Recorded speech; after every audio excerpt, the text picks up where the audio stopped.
and they checked and they verified that they were gone and had apparently been for a while. And then investigators took over.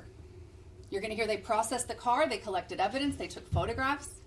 And once the ME's office came and took Savannah and Matthew's bodies, they were able to actually get inside and see what they were dealing with, because at first they couldn't tell.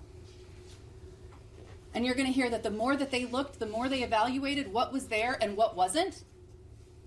This was adding up more and more like someone did this to them and not like they did this to themselves. You're going to hear that they did not find a gun in that car. You're going to hear that there were items that you would think would be there of value that were not, including Matthew's wallet, his ID, money, some rings that he regularly wore on his hands. Savannah didn't have a purse. You're going to hear that based on the lack of evidence and the actual evidence that was there, including the bullet wounds to their heads, this was looking like someone did this to them.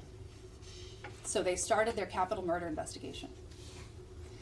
And you're going to hear that, like many of these investigations, they looked for one of the most common things that we jump to, which is surveillance video. And thankfully they found some at that apartment complex. Not as much as we would have wanted, and not in all the places we would have hoped. But they got some. And from that video and the evidence they recovered in Matthew's car, they were able to develop leads.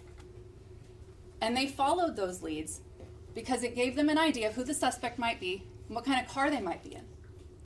And the more they looked, the more the trail led directly to the front door of Christopher Preciado. Because what law enforcement didn't know at the time, but would later find out, is that Christopher and Matthew knew each other.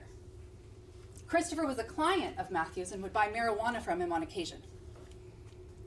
And you're going to hear that on the night of December 21st of 2023, Matthew and Chris had an agreement, an arrangement. They were going to meet at Chris's house to do a transaction.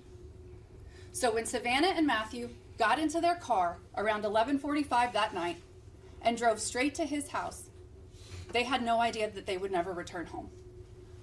Because when they pulled up, Christopher got in the back seat with a gun, and within a minute or so, he shot them in the side and in the back of the head. And what you are not going to hear, what the evidence is not going to show, is that right after he did that, he called 911 and said, "I did this, but I did it in self-defense. I did it because I was afraid for my life." You're not going to hear that he did that. You're not going to hear that after he shot Matthew and his pregnant girlfriend. Grainger knows that if your school